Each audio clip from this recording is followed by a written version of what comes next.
What's up, everyone, and welcome to Shared Save the Game Media's weekly gaming discussion podcast.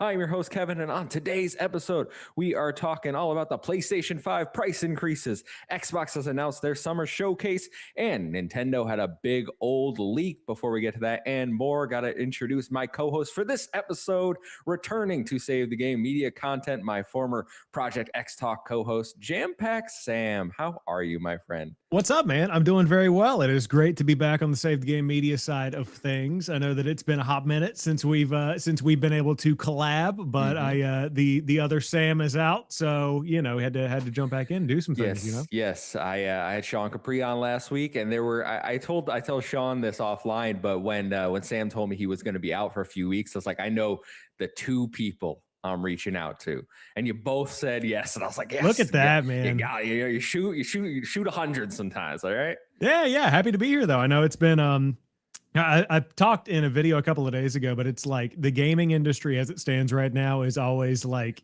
just a joy to talk about. There's so much positive news. So I'm excited to dig into all of that with you today. We have some positive. I would say 2/3 of what we got to talk about is positive today. Yeah. No, it's funny because I was on Todd Oxtra's show a few months ago at this point, and you were originally scheduled to be on that episode with me. And I was like, he doesn't know I'm coming. I'm gonna ambush him, and then you weren't there. We got I think Mr. Badbit instead. I mean, you get the B team sometimes, but yeah, that was whenever North Carolina got hit with its only ice storm in like 10 years, but then it turned out to not be that bad, but they were still calling for stuff. So it was what it was. Well, I'm glad you're here, and I'm glad we're going to have some fun for the next hour or so. Let's get through the housekeeping, then we can dive right into things. So this is Shared Save. We are live every Thursday right here on youtube.com/Save the Game Media. If you can't catch us live, post every Sunday on your favorite audio platform. While you're over there, please make sure to drop us a review. It does help us immensely. If you want to support us even further, get early audio access to this podcast and exclusive bonus shows, head over to patreon.com/Save the Game Media. Choose a tier that's right for you, like our current supporters. So thank you to Sam Hall, Alpaca Tom, Rick Davis, Silkenit, Dave Harp, David Hotright, Lillian, Marcus O'Neill, Nikolai Knight, Fabulous Brianna, Brandon, Black Wyver, David Burdett, Dingle Bomb, and Savoy Prime. Thank you all for your support. Sam, we start this show just like Project X Talk. What have you been playing? I have been playing two things that I can't actually talk about. So I did post that I have Forza Horizon 6 preview access. So I've been digging into some of that over the past couple of days. And then I'm also playing Morbid Metal right now, which is the new Ubisoft published game that's developed independently by a small team of devs. But it's one I've been looking forward to for a while. And so I got to go hands-on thanks to the creator program. So I got an early access code for review. And that embargo is up tomorrow. So if you want coverage of that tomorrow, and then my Forza Horizon 6 stuff, you can check that out next week. But I can say I've been playing games, and you'll find out how I feel about them whenever those embargoes are up. That's really cool. I did see your Forza post when I woke up this morning. I was like, that's awesome. I'm excited. I know you can't say anything. I'm going to just assume in my brain it's dope because that's what I want to believe. I've never heard of Morbid Metal at all. I just Google it. It's an action-packed hack and slash roguelike game developed by Screen Juice. I am unfamiliar with this. I'm going to have to look that one up after the show. Yeah, it's again, I'm not sharing my impressions of it, but just based on what's publicly out there. It's a game that was developed originally. It started as a college project where somebody was trying to basically get accepted to a university, I believe. And so then over the past 7 years, it's turned into a team of 10 that have been working on it to bring it to life. And then they got Ubisoft on board to publish it. So it's kind of one of those started off as a passion project things and then turned into something bigger over time. So I love stories like that. And so I'm excited to go hands-on with it. I've had my eye on this for a while. I played the alpha a year ago. So this is kind of going full circle for me. Yeah, I just saw that the alpha was 2025. Yeah, it was a hot minute ago. Yeah, that's awesome. I'm gonna look that one up because I just seen the art style and the screenshots. So I was like, ooh, this looks interesting. So I have been playing quite a bit as well. So I will start with the game that I probably have the least to say, and that is Romancing Saga Minstrel Song Remastered, a one you're probably quite familiar with. Deeply. Yes. Yeah, just like old times. Yeah, you really missed guessed this, didn't you?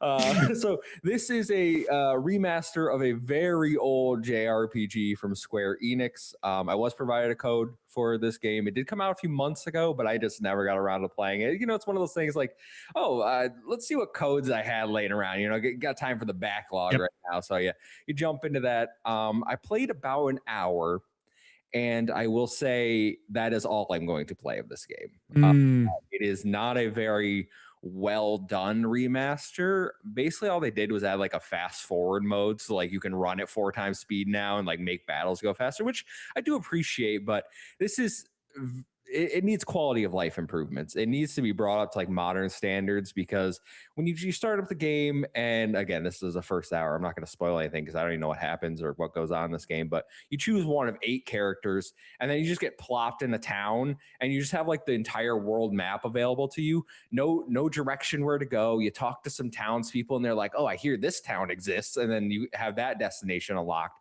But essentially what I can figure out is like, you're supposed to just kind of travel the world and kind of figure out the game yourself. But mm, every time I went to battle enemies, I got my ass kicked. Like, I don't understand how to actually win in this world. And this is a game where I very much feel like I would need to have a guide up on a second screen the entire time, like mhm. over like where am I going? And that's just not how I want to play games. Certainly not right now. So that's a no for me.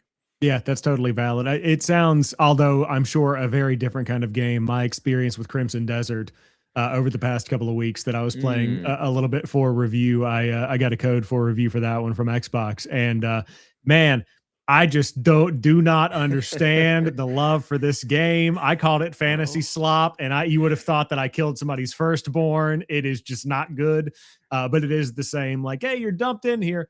Good luck. Have fun. Enjoy. And yeah. I may have seen your shorts about Crimson Desert, because it was one of those games where I'm like, I want to know multiple people's perspectives about Crimson Right. Desert, because when I'm going online, it's like you either love it or there's people like, it's okay, and then everyone in their comment sections is like, what is wrong with you? This is why Right. no one like trusts you. Like, you were clearly paid off to say that you don't like this game. And I'm just like, guys, reviews are subjective. Like, what's going on? Yeah. I think I put out, I was like, the amount of validation people need to say like, hey, I like this game, you should like it. Like, come on, let's grow up a little. Yeah, no, that was by far the craziest bit of like online discourse I've seen in a while around a game, of just such a polarizing game. And I've got plenty of friends that like really, really fell in love with it. I've got plenty of friends that felt like me. There's a Hmm. whole we could do a whole podcast about like being afraid to actually be like, hey man, not that good of a game, but like don't send the mob after me. But all of that to say, I totally understand the feeling of like right now, especially after like getting off of work, I don't want to like have to Hmm. deeply like think about figuring something out and figure out how to kind of navigate this world. So I understand that there sometimes hand holding is welcome in some games and just telling me where to go. I don't mind a waypoint personally. Yeah, I've kind of been in that mood as well, where I'm just like, I want to turn my brain off, maybe listen to a podcast or Yeah. something while I'm like playing a game. So that led me to pick up a little bit of Game Pass. I had Game Pass, I canceled Oh, it. They gave me a full refund, because if you do it within like a week or two, they're just like, you want your money back? I'm like, yeah, sure. yeah. I'll be back in a few months, and you got more for me. But I played Aerial Knight's Drop Shot. Are you familiar? So I've been playing a little bit of that on the Okay. ROG Xbox Ally. So I tried it Mm, on the handheld. Gotta say, did not really like vibe with it that much yeah. for me. Mm-hmm. I played it for probably about 45 minutes, and I just like blew through what I think is half the Gonna game. say you're But almost done. yeah, but it was like eh, I don't really know what the point was or what I'm doing, but I mean, it was okay. It was fine. Yeah. Did you play his first game?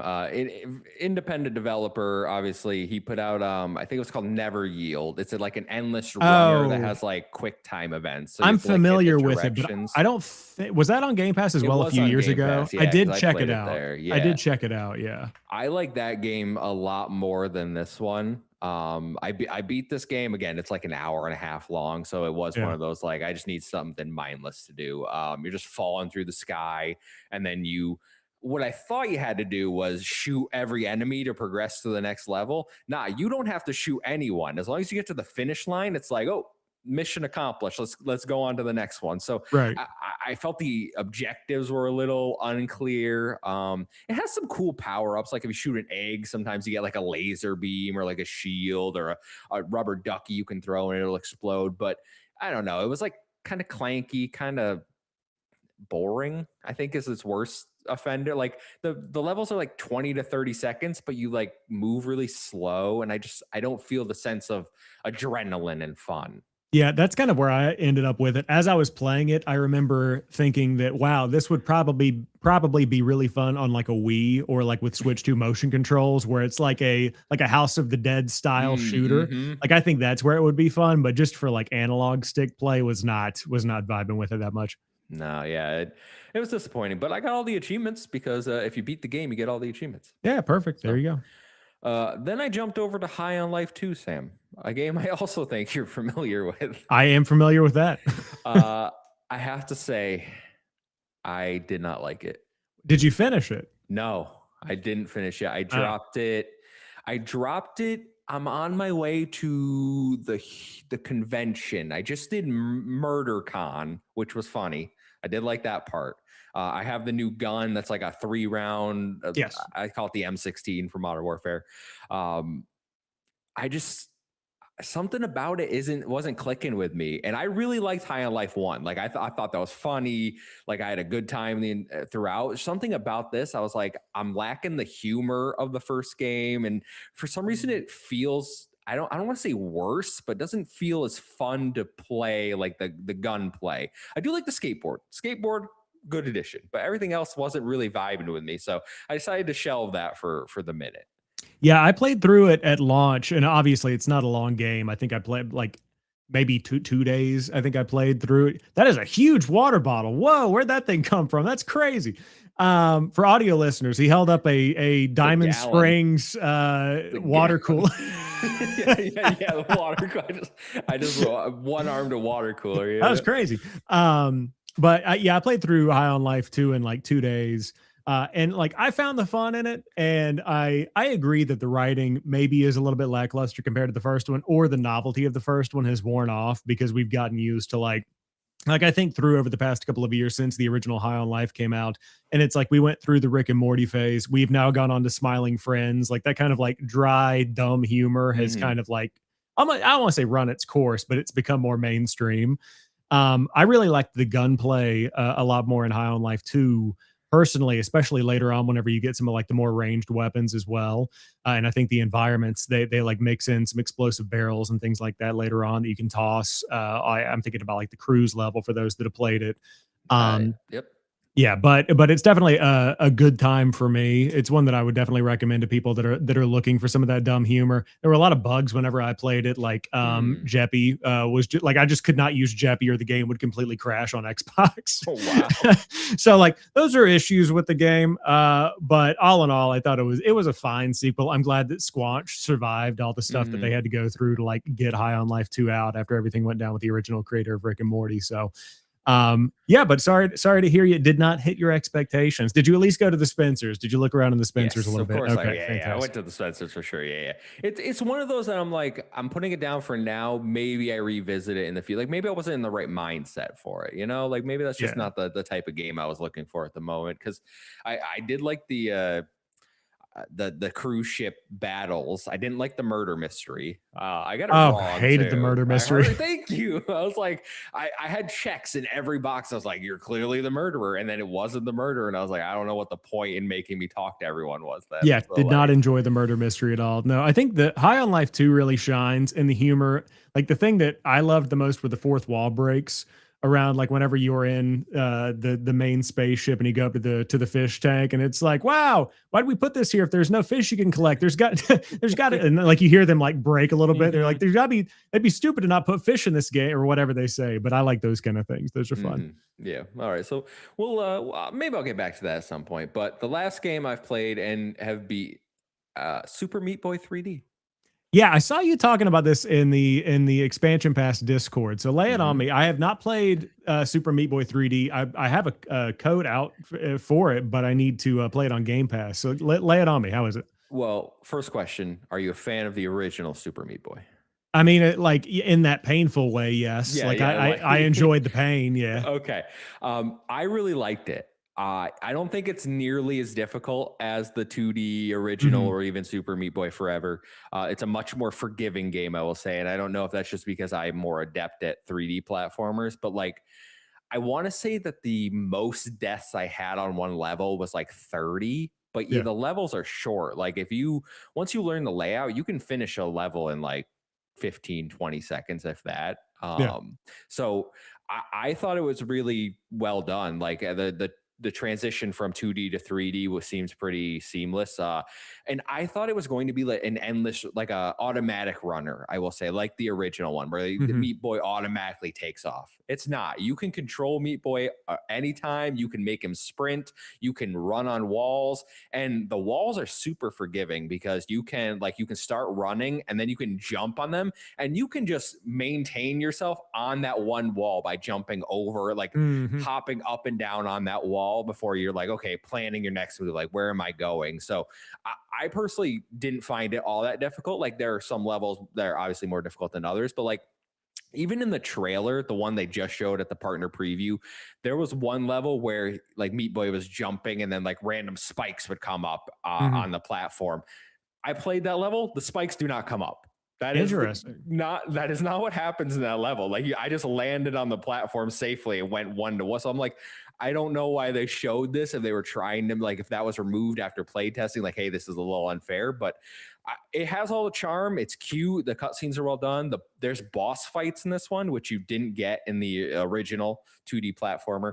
I think the boss fights start out probably harder than they like. The last two boss fights are incredibly easy. Like the final boss is almost a joke, and I'm like, I don't know what happened here because they start off like annoying and difficult. Like Mm. not like, oh my god, I'm gonna rage, but like your first real challenge in the game, because World 1 I would say is pretty easy. But if you're into it, if you're just looking for like some mindless, like I said, mindless fun, it's a short game. I think I beat it like 3-ish hours. Nice. Yeah, so I Yeah. recommend it. Yeah, I want to give it a shot. I'll either play it on Game Pass. I'll probably try it on the Xbox Ally, but I think I'm getting a code for Steam, so I might play it on the Steam Deck. But yeah, I definitely want to give it a shot just because whenever I saw it, I was like, oh yeah, I mean it's a 3D platformer, Super Meat Boy. That's exactly something I'd be interested in. So yeah, glad to hear you enjoyed it. And 3 hours is like, yeah, I'll definitely play through it with that. Yeah. Yeah. There's a lot of replay value too, because there's like dark, like they call it dark worlds, which is Yeah. like harder. Yeah, yeah. So like you have a bunch of other stuff you can do. But if you're just looking to like play all I think there's what, 15 times five. So whatever, the 60, what's that, 65? No, 75. 75. Yeah. 75 for the 75 levels plus five bosses. So 80 in the main game. But again, you can get through all that in 3 hours. I Okay. enjoyed it. Cool. Yeah. Looking forward to it. All right, that is it for what we're playing. Why don't we jump into the news for the week? So, our first topic, and this is shared save here. We each bring a topic, except you're a guest. I'm not making you bring a topic, but I got Sam Heaney's topic: Perfect. PlayStation 5 price increases. For the second time this generation, at least in the United States, PlayStation has raised the price of PlayStation 5 line of consoles and products starting April 2nd, or today, if you're listening right now, or if you're listening in the future, it's too late. The base digital PS5 will go from $500 to $600. The base disc PS5 will go from $550 to $650. The PlayStation Portal will go from $200 to $250. And the PS5 Pro will go from $750 to a whopping $900. Sam, PS5 price increases. How are we feeling? Is this a bad sign for next gen? I mean, I think that it is obviously a bad sign for next gen, depending on when next gen is, right? So, like, even earlier this week, we saw speculation around RAM prices beginning to drop, not significantly, but like you're talking 80 to $100 a kit. If you're looking at like a set of 32, I think is what I saw a TikTok on. So if they continue to decline, then this is going to be a temporary thing. And hypothetically, the Valve Steam machine will be cheaper, and the next Xbox is still going to be super expensive, but might not crack 1,000. Who knows what the expectation is going to be for that whenever we finally see the specs. But for PlayStation right now, I think this is super concerning for the people that haven't already gotten on board with this generation, and you couple this with the reports that they're getting out of putting out games on PC. So I'm immediately thinking, okay, let's say that you built a PC at the beginning of the generation. You've got a really good machine that you've been able to play games on up until now. Now we're getting Saros or forget how the devs actually said it. I always say Saros, but they're I like say Saros. Saros. So the devs say Saros, I think is how they said it, or Saros. Yeah, Interesting. I was watching the developer coverage earlier this week. Either way, Saros is out there. Wolverine is coming. Now this mindset is here where you're like, okay, these games aren't coming to PC, so now I need to buy a PlayStation 5 if I really want to play these games. Oh, a basically what 6-year old console at this point Hmm. is now at least $600 if I don't have a disk drive, 650 if I do, and then if I really want the one that's going to be able to run things well, like GTA 5, that's also going to be a console exclusive at launch, $900 is really what you're looking at. I mean, even looking at stuff like Crimson Desert, that game on console really only runs very well on the Hmm. PS5 Pro. Um, so that's not a good spot to be in, no matter how you cut it this gen. Now, I've seen a lot of people that are basically like, if you don't have one by now, were you really going to buy one this generation? And I'm still in the camp where I don't have a PlayStation 5. Like I've just been Xbox and PC and handhelds this whole generation. But with games that are actually enticing that I know aren't coming to PC at any point in the future, if a digital PS5 might have been 350, maybe, if I Hmm. really want to play these new games that are coming out. But this is just kind of a deterrent for that even more. So I think if anything, this is just locking Sony into saying, hey, the current install base beyond the whatever it was on Amazon, 20,000 people that bought a PS5 Pro in the past 30 days or whatever that number was, beyond the people that splurged before the price increase, this might be them saying, hey, we're just not going to hit those numbers that we have at the PS4 generation, and that's okay. This is our buy-in audience. That's the what I think right now. I do wonder how many people, and I assume there's quite a few, especially because we know the adoption rate of like PS4 to PS5, Xbox One to like people are holding on to older gen consoles this Yeah. generation, probably more so than ever. I do wonder how many people are rushed out with these price increases or have decided, I can't afford it still. And now it's even more out of my grasp. Like maybe they were one of the people as I've talked about, and Sam Heaney and I've talked about on the show, GTA 6 for next gen consoles, I think was expected to really push people to this generation. Go out, get a PS5, get an Xbox Series X, get an Xbox Series S, maybe, because it can play. Like if you're looking Mhm. for the cheapest way to play GTA 6, which we all assume will sell millions upon millions of copies, right? Like Series S is now again the cheapest way to play it. Yep. You won't have the best, experience, but you will be able to experience the game. And even that, what's the Series S? 400 400 now? bucks. Yep. Yeah, 400 for a Series S when they used to give them away at Costco for 110 is absolutely mind-boggling to me that companies can expect a consumer to adopt that. And I know maybe we'll have sales around the holidays, right? Like, but the sales are just putting it back to what the launch price was if you're lucky. And to me, that's absolutely mind boggling. I can't believe we got to this point in a console generation where I'm looking at what people were paying scalpers when the console came out, right? And it was like basically what they're selling them for now. Yeah, no, it's crazy. And I look at that and I do feel bad for the people that haven't gotten one at this point in the generation. And it is crazy. I put a post out on Threads about that it is wild that the Series S is once again the cheapest way to get in on current generation gaming.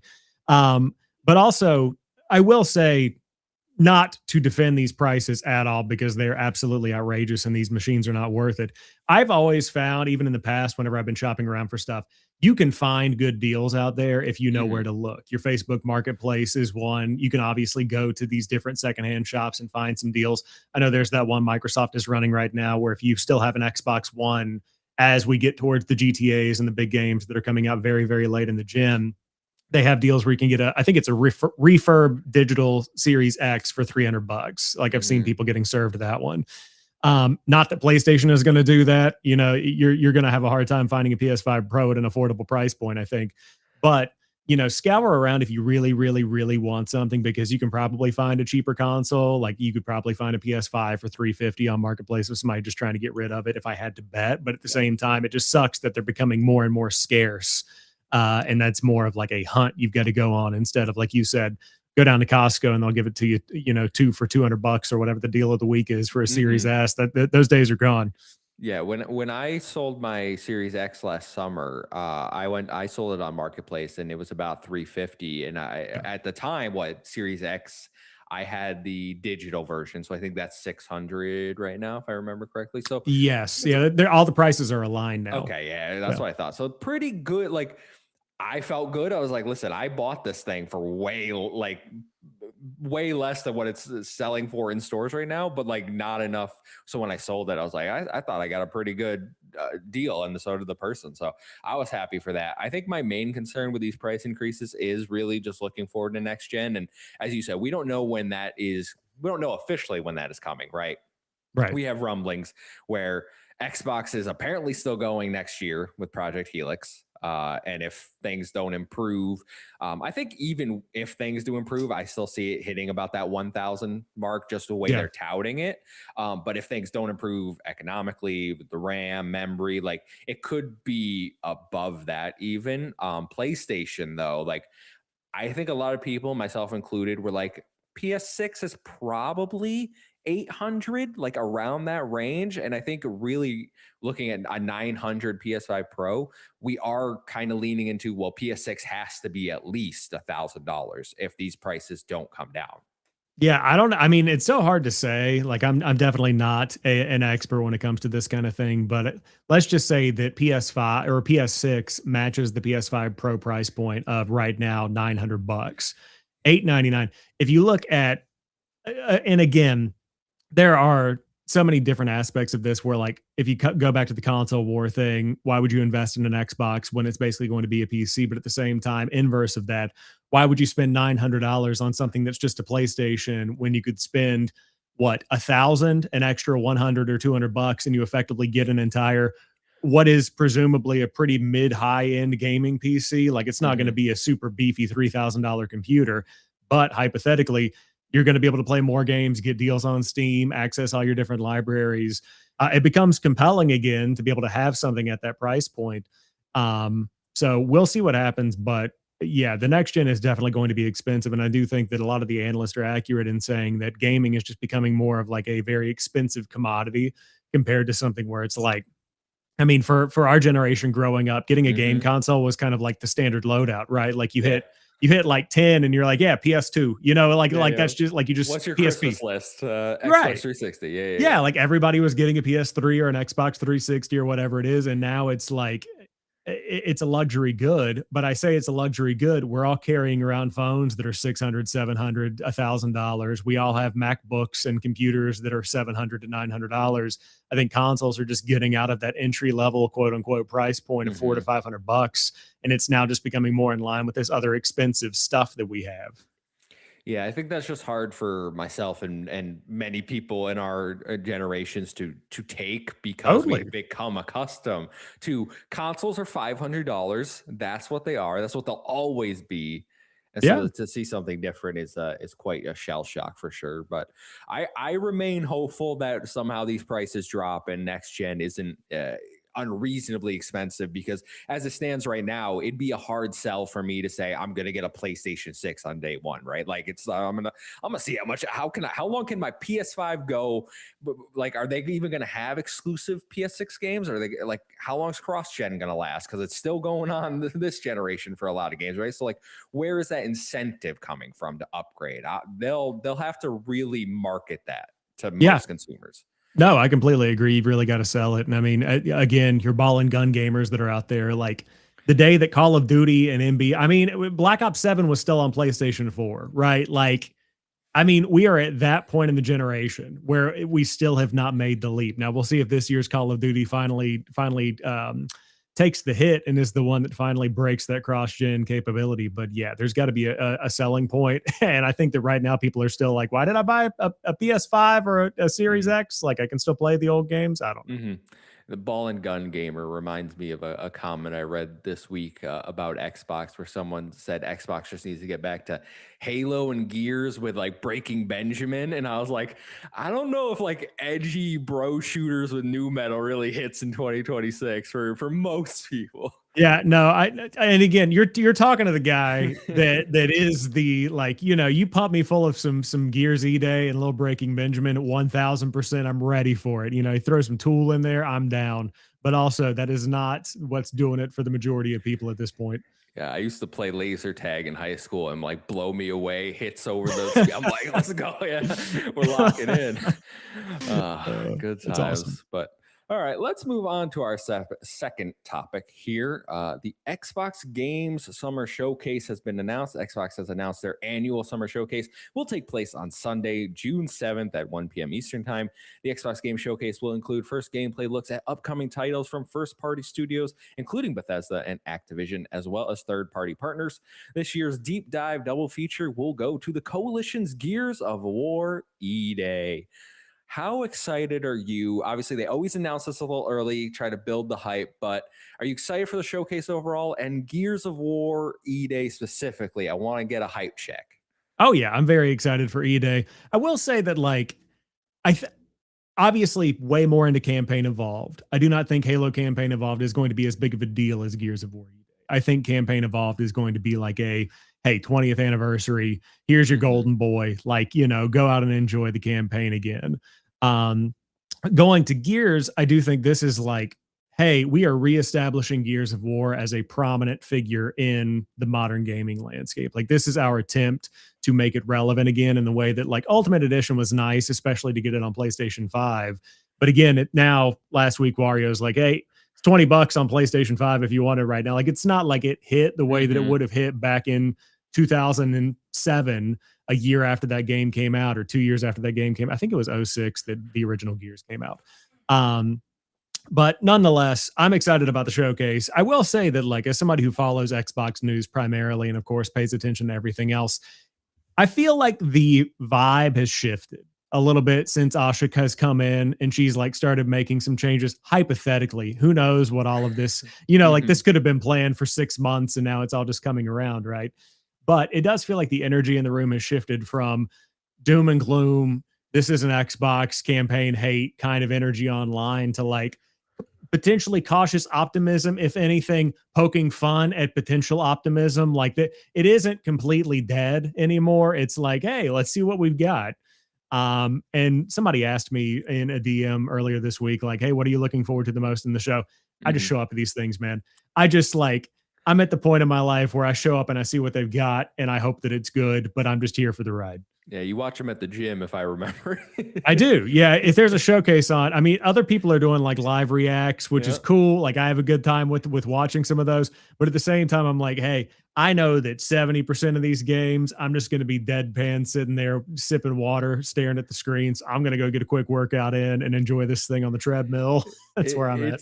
It's interesting that you feel that there's been a shift. I won't say I don't feel that because I think overall, like the sentiment I've seen online is maybe a little more positive, and I don't know how much of that is because of stuff Xbox has actually done versus like they cautious optimism, as you framed it. Like Asha Sharma hasn't done anything wrong yet, so why would you criticize her? Why would you crucify? Like all that she's done since she's come in is like got rid of this is an Xbox marketing campaign, which I still think like they're still kind of doing the campaign. Like everything still kind of is an Xbox. They're just not saying that anymore, which I think is like 99% of the problem people had with it. Like, don't say that. You can do your multi-platform push. Don't say you don't need a console. Like that is a stupid thing to say. So I think that's a positive. Obviously the PR, the messaging has been good so far. She's been saying what people want to hear, which I think works for a lot of people. I'm still very much in the like, you got to show me stuff. You gotta earn the trust, which I think is a good place to be. But to say that I am excited for the showcase. I'm always excited for the Xbox showcase because I think by and large, it's a great show with a lot of great games, especially this year where we have so many unknowns still. Like, when is Fable coming out? When is Gears coming out? Like, what does Gears look like is a Mhm. big question of mine, because we've only seen that cinematic reveal trailer, which, don't get me wrong, hype, awesome, loved it.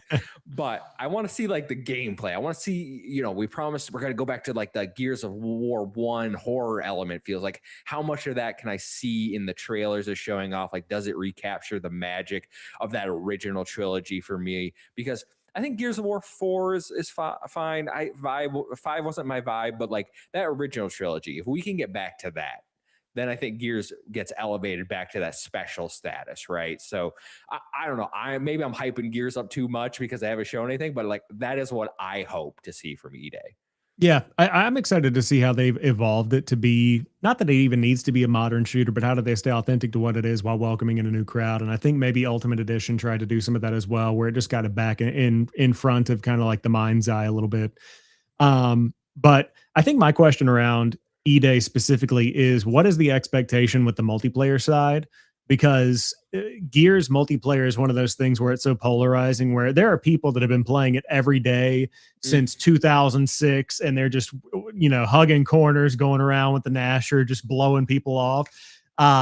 Did not fit my energy going into like a multi. Oh, Like I did not. I really? was not a Okay. big. Yeah, I mean, I enjoyed Gears multiplayer when I first started playing it, and everybody else also first started playing it. But as with everything, once the sweats have taken over the lobby, and then I'm just over here with my long shot trying to like get a cool headshot going, and then Hmm. I just see like a crab running across the map come up and just absolutely obliterate me. I'm like, what do you? I'm good. I'm going back to Battlefield or whatever the Hmm. hot thing of the moment is. So I'll be interested to see what they do with the multiplayer, but more so how they.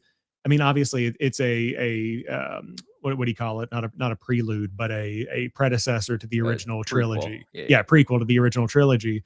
Um, so does this like where do you go after E-Day? Like, is this kind of like a fresh reset for the brand, and they start building it out over time, and they do something different? They have different stories to tell, or do they pick up that Gears 5 line at some point and they continue with Kate and everything? I don't know where they go or what they're doing. I almost wonder if that depends on how successful it is. Like, if it's well received critically and commercially, like maybe they suddenly, hey, we can fit like one or two more games in between this and like where Gears of One picks up, right? Like, Yeah.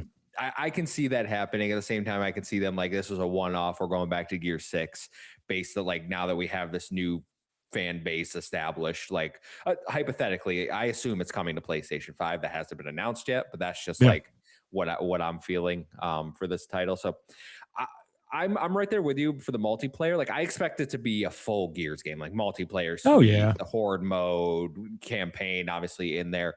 Um, I was very much like, I really like horde mode. Gears of War multiplayer historically I'm terrible at. I'm much more like, you guys want to go play Halo or something? Like, that Right. was me during the 360 days, when everyone was, get on Gears 2. I'm like, do we have to though? Like, Yeah. yeah, because Gears of War 1 was my first. I may have told this story before, and you may have heard this before, but Gears of War 1 was my first Xbox Live experience. Oh yeah. And the first time I killed someone, I got a message, and I opened the message, and it was his testicles. And I was like, wow. Yeah. No, it's a whole new world out here, right? So yeah, Good very, times. yeah, very interesting Gears experience. But I don't know, man. I'm looking forward to it. Just it's Xbox's second biggest IP, right? Like, I'm Halo, Gears, and then Forza, whatever order you want to put Yeah. those in. I put Gears second, but yeah, I'm looking forward to Gears, looking forward to Fable. But we do have a question about this. Sam Heaney couldn't be here. RIP in peace while he's on vacation. Says, with Xbox's showcase confirmed, what's the year's layout looking like? All we currently know is Kiln and Forza dates. What are the release dates, and where are they going to land for Halo, Fable, Gears, COD, Minecraft Dungeons 2, etc.? Can they wait till June to announce and or release all of these games with GTA 6 looming? What Yeah. do I you mean, it's think? good. Sorry, I was gonna Yeah. say, what do you think? Yeah, it's a good question. I mean, so I think Gears is December.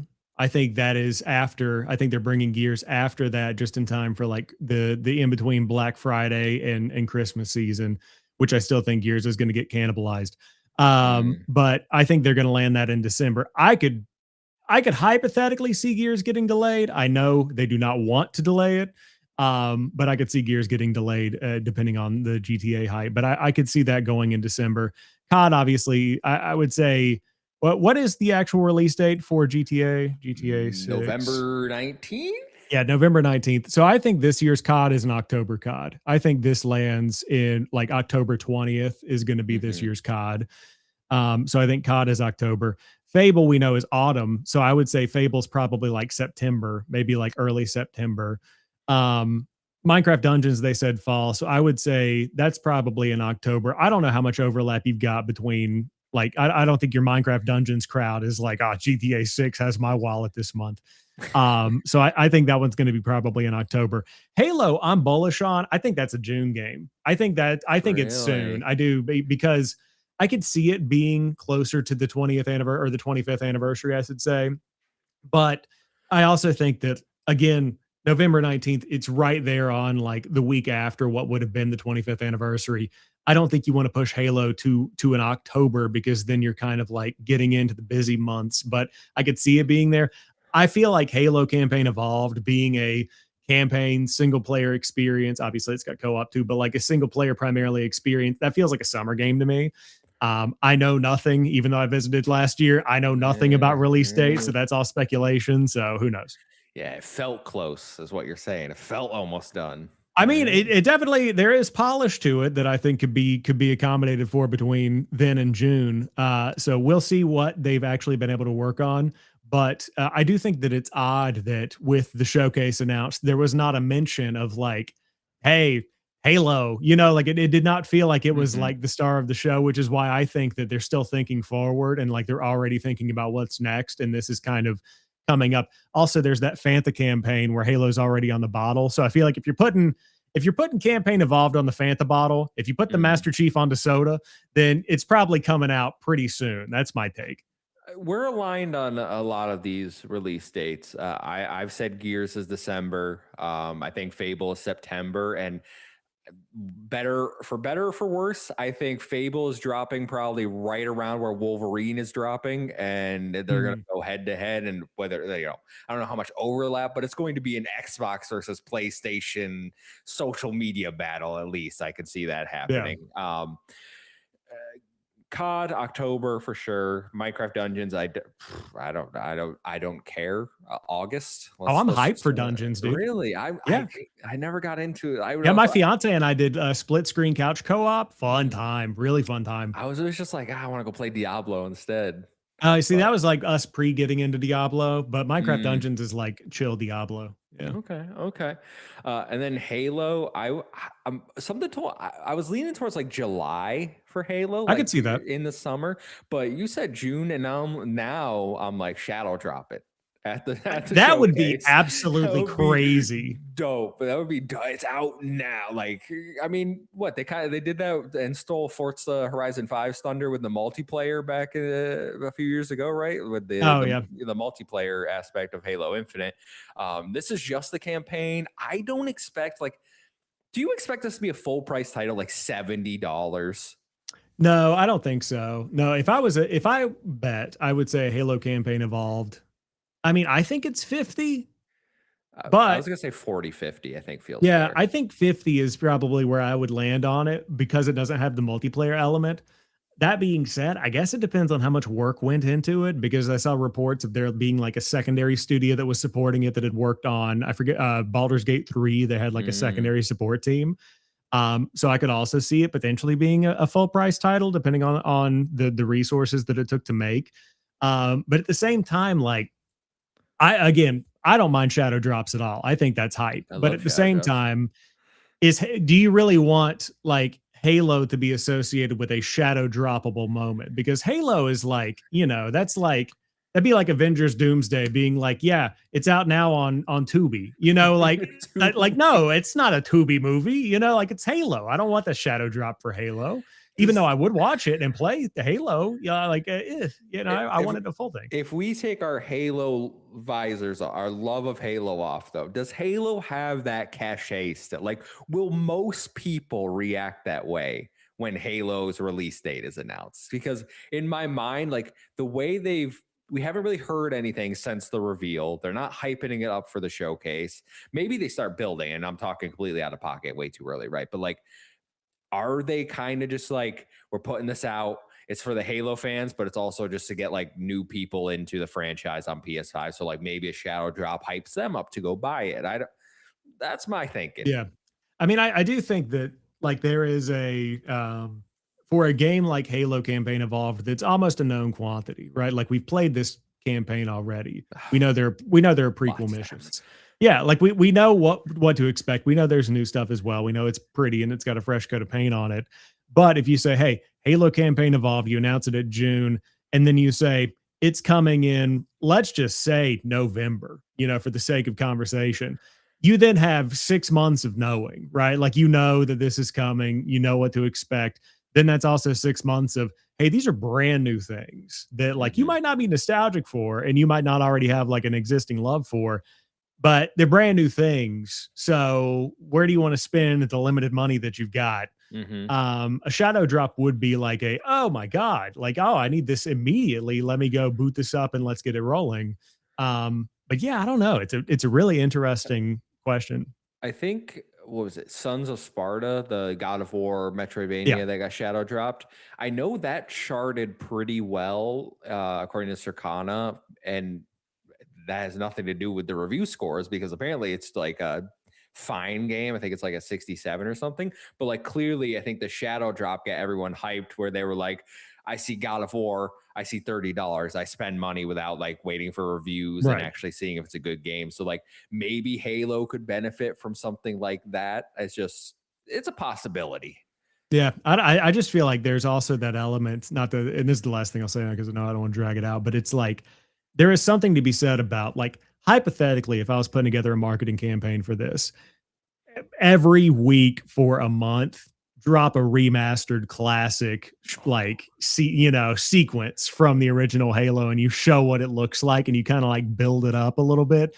Like no context around it at all. It's just Mhm. like, hey, here's a slice of your childhood that looks better than you've ever seen it. Enjoy. And just like you just keep that kind of going to where it just does become that big nostalgia bomb. But like that's me, right? Like I have all this I love Halo, so I'm going to be all Mhm. about that. But other people are like, hey, just give me the game, man. Like it doesn't work for everybody. I have the Halo Combat Evolved like PC disc it's Very like in a cool. bin next to me, and I was like, first of all, my PC doesn't have a thing for Yeah, that. So, no one's but does. also like, what happens if you put this into a PC? Would it work? Could you play Ah, Halo? hypothetically, I mean, that'd be a pretty cool desk coaster. I'm just saying.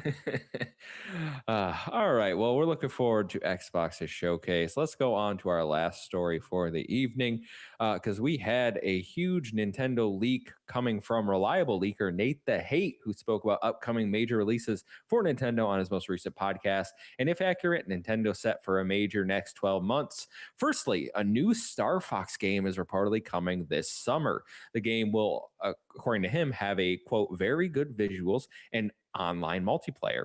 He also says a Legend of Zelda Ocarina of Time remake is also hitting this year. Both of these reports have been supported by Video Game Chronicle. Nate also said we shouldn't expect a Nintendo Direct until June and that the next mainline 3D Mario platformer is coming 2027. So, Sam, you're not a huge Nintendo guy. All right. I don't even know if you have is your Switch still dead from the 9 months that I asked you? I do have a Switch too. I Oh have my God. I have a Switch too. Currently, fiance is playing Pokopia on it. Yeah. Oh, Um, yes. You did mention you went out and got Yes. that for it. Yeah, so Yeah. I did get Pokopia and we did get a Switch too. I bought it back in I think it was July because I was like, "Oh, these things are going up." Exactly. So I bought a Switch 2 for the Dusk Bloods and I wanted to Mhm. play Metroid Prime 4 at a decent frame rate. I bought Metroid Prime 4. It's on the shelf. I haven't played I it, knew you were but gonna but I bought it. I have it. But I bought Pokopia for the fiance, so she's been playing that. So I do have one. Will say and again, like you said, I'm not a Nintendo guy. You tell me Ocarina of Time remake. You tell me new Star Fox. It has the same effect that Metroid Prime 4 had on me, where I'm like, I need to buy that. Like, Mhm. it's not even something that I'm super into, but yeah, I mean that these all sound really, really great. And I know that I saw that on the Kit and Krista channel where they went off and did their own thing. They were like, Hmm. "Yeah, Nintendo is probably furious that this is Oh out yeah. there," and so yes, they more than likely are. That's for sure because they Yeah. do not like this kind of thing. w- it's funny because we've heard like rumbling, or I want to say rumblings, but like we've kind of heard people yelling about an Ocarina of Time remake for like years now, and most people Yeah, dismissed it like that's crazy. The Nintendo doesn't do that. That's not their strategy. But then Nate the Hate comes out, and he pretty much gets things right. All right. So I'm hearing this, and I'm like, okay, so I guess I'm getting Ocarina of Time this holiday or right. whatever. Like, it's not what I expected, but it does make this year look even more packed for Nintendo, which I think they're seeing good success with Pocopia, which I could not have predicted. Like when I look at the game, I'm like, I don't get it. I think because I'm creepy Ditto Kid, and then you're Animal Crossing with Pokemon. All right, I don't get it, but people are loving it. You tell me Star Fox is coming though. I love Yeah, Star Fox. yeah. I like some Star Fox. I Star played that Fox on 64. sometimes. Yeah, Yeah, Star Fox 64, awesome. Star Fox Assault, all right. Everybody can clown on me on the GameCube. That game was awesome. All right, you're in your ship, and then you can land it and get out, and then it becomes a third person shooter. Oh my god, I loved clowning my friends with. I was peppy, hopping around, like shooting them. Oh my god, give me online multiplayer like that, and you got me sold. I'll be playing my Switch a lot more Nintendo, but yeah, I'm really excited if both of these things holds true, along with like Fire Emblem and other things they have coming this year. Um, yeah, Nintendo has a good year, and then next mainline Mario apparently next year, which I did not expect because we got Donkey Kong Bonanza, which was the Mario team. yeah. No, I mean it all sounds great. So I would imagine, yeah, the Mario stuff makes sense because you've got the Galaxy movie, and then they're doing all the Mario Galaxy crossover. Tetris 99 has a Mario event going on Hmm. right now. But yeah, I mean, I think they're lining things up pretty well. I feel like Nintendo's got a really good roster, even though it's like underpowered hardware, even compared to a PS5 and a Series X. If they can somehow, by the grace of God, hold that price point, they've got gonna have a real good year. Highly unlikely, but they're gonna have a real good year. I saw it. And, Wario 64 was tweeting out all day like Woot deals, whatever Woot is, some sort of It's owned selling by platform. Amazon. It's a cheaper Amazon. They had Nintendo Switch 2 up multiple times today for $400, so less than like the asking price. So there are some deals out there that I'm seeing for these consoles. I know there was a you could get the bundle for 450 a few weeks ago. So basically they were just lowering Yeah, it by $50, and I'm like, Nintendo's basically telling you come buy it now because yeah. way I'm looking at I think the price is probably going to go up at least in the next 2 months. Yeah, I will say it was really fun to because my fiance, she hasn't really paid attention to the Switch 2 since I bought it. Like it's just been sitting on the dock for the most part. Hmm. And so whenever we got Pocopia, she was like, so hand it to me, I'll play it. And I was like, we can play it on the TV. And she was like, what do you mean? And I was like, wait, watch this. I pull it. So like it did that. And so she was playing with the controller, and then she was like, all right, I'm gonna play in handheld mode. So she was laying on the couch playing in handheld mode. And she was like, man, it's kind of heavy. My neck hurts. And I was like, wait, Mm. watch this. Pulled out the kickstand. It was like Oppenheimer, man. It was like that was Yo. it was crazy, man. Like, and then I was like, and then you can take off the controllers and put them back in the Hmm. controller and have it setting up like a TV. Wild. So it's been fun to experience that same joy that I got from the original Switch again through that because that's been cool. Yeah, I think the Switch 2 is a much more premium feeling device Oh yeah, personally. Like, yeah, uh, so this is gonna sound bad, but I had never taken my Switch 2 Joy Cons off. Like I got it at launch day. yeah, They had stayed on the console until a week ago when my wife was like, "I want to play Mario Tennis." I'm like, "Yeah, sure." So I like gave her the Joy Cons, and I was yeah, like, "All right, you have to push these little magnet yeah, things." Now I was like, "Oh, this feels so much better than like yeah, sliding on these weird rails that I always feel like I'm gonna yeah. break." Oh man, yeah, much better console, much Yeah, better very console. very solid piece of hardware. Like it feels really good. Now, don't get me wrong. If I dropped it, it would be like AirPods where you like drop them and they just fly everywhere. 1000%. But it does feel really good. Yeah, well, I'm looking forward to Nintendo's next couple of months, and Direct apparently in June, as I think everyone expect everything is going to be in June. All right, in Yep. case anybody's wondering, PlayStation is going to be in June, Nintendo, Xbox, probably some weird other third, maybe Coke Media will come back for a. Oh yeah. Let's not. All right, well, that is all we have for this week. A short and sweet episode for everyone. I want to thank Sam for joining me. Thank you, my Yeah, man. friend. It was nice to catch up, chat some games. You want to let everyone know where they can find you if for some reason they have no idea, which I find impossible. Yeah, you can find me at JamPackSam on TikTok, Instagram, YouTube, all that good stuff. I'm always talking about games, and I've been switching things up, doing some longer form content. I did a whole room tour last week that's gotten some traction, I which is watched super that. cool. Thank you. And so I had a good time putting that together, and I've got some cool stuff coming up in the weeks ahead. So yeah, subscribe over there, follow along, and it's always a pleasure to be invited back to the old stomping grounds, where I can't fill new Sam / old Sam shoes, but I'm happy to be here either way. Sam 2 is what we call him Yes, when you're yes. not around. Yeah, yeah. Well, you can find me at the Muffin Mon everywhere. It's a 1 to 7 I own 7A. Follow us at Save the Game Media over on Blue Sky to stay updated with all our latest content. Until next week, we'll see you.